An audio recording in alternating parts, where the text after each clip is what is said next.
Hi, I'm Dr. Smita Gomes, and today I would like to share my experience about the pre and the post transplantation session at DHI.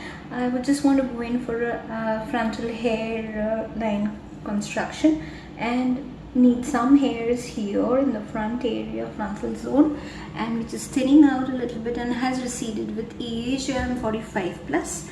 And somewhere here I need an extension of the eyebrow, a little bit of density filling and enhancing the eyebrow line. I hope it's going to be good.